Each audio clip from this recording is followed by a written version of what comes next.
জুলাই গণ অভ্যুত্থানের আন্দোলনের মাঠে থাকলেও নেননি কোনো সুবিধা। লেখাপড়ার খরচ চালাতে এখন তিনি সিএনজি চালক হিসেবে জীবিকা নির্বাহ করছেন। বলছি সরকারি বাংলা কলেজের অনার্স দ্বিতীয় বর্ষের শিক্ষার্থী মোহাম্মদ আজিজুর শেখের কথা। জুলাই গণ অভ্যুত্থানে মিরপুর 10-এ রক্তমাখা বাংলাদেশের পতাকা উড়িয়ে আলোচনায় আসেন তিনি। আজিজুর শেখ নড়াইলের লোহাগড়া উপজেলার বাসিন্দা, তবে পড়াশোনার কারণে ঢাকায় বসবাস করেন তিনি। মিরপুর 10 নম্বর ফ্লাইওভারের ওপর দাঁড়িয়ে জুলাই আন্দোলনের সময় জাতীয় পতাকা উড়িয়েছিলেন আজিজুর।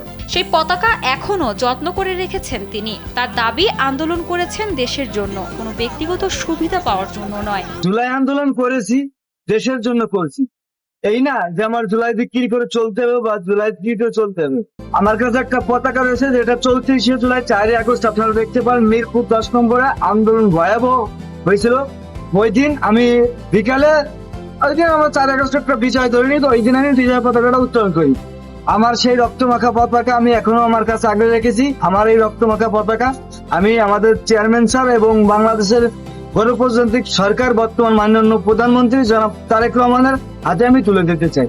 আজিজুর জানান, জুলাইয়ের আগ থেকেই তিনি বাংলাদেশ ছাত্রদলের সঙ্গে সক্রিয়ভাবে যুক্ত ছিলেন। তবে আন্দোলনের ঘটনাকে ব্যবহার করে নিজের জীবন চালানোর কোনো চিন্তা তার নেই।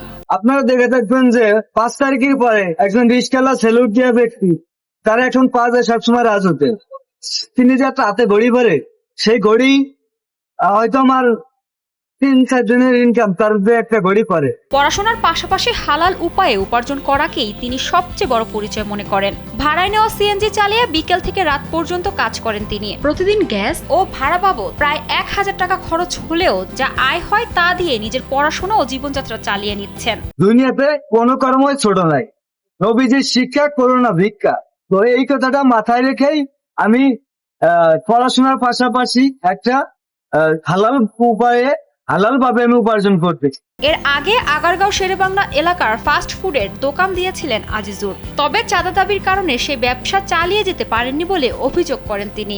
লেখাপড়ার পাশাপাশি আমি সিএনজি তেলে জীবিকা নির্বাহ করতেছি। 5 তারিখের পরবর্তীতে আমার একটা ফাস্ট ফুডের দোকান ছিল, যেটা কিছু সন্ত্রাস চাঁদাবাজিদের জন্য আমি আমার দোকানটা টিকে রাখতে পারি নাই। তাদের দাবি ছিল যে এখানে দোকান বসাতে গেলে তাদের টাকা দেওয়া লাগবে। তারা প্রথম 5 লাখ টাকা দাবি করে, তারপরে প্রতিদিন 300 টাকা করে দাবি করে। তাদের টাকা না দেওয়ায় আমাকে প্রতিদিন সন্ধ্যায় প্রায় তুলে নিয়ে যেত। প্রথম দিকে সিএনজি চালানোর বিষয়টি পরিবার ও বন্ধুদের অনেকেই সহজভাবে নেননি, তবে সময়ের সঙ্গে তার পরিশ্রমকে সম্মান করেছেন সবাই। জুলাই আন্দোলনের স্মৃতি আর বর্তমান জীবনের সংগ্রাম তার কাছে সবচেয়ে বড় অর্জন। নিজের পরিশ্রমে নিজের স্বপ্ন বাঁচিয়ে রাখা। ফ্যামিলি সবাই প্রথমে ভালোভাবে নিছিল না, কিন্তু এখন আস্তে আস্তে দিন যাচ্ছে আর সবাই ভালো দিকে নিতে। আশুরা জামান আশা, কালবেলা।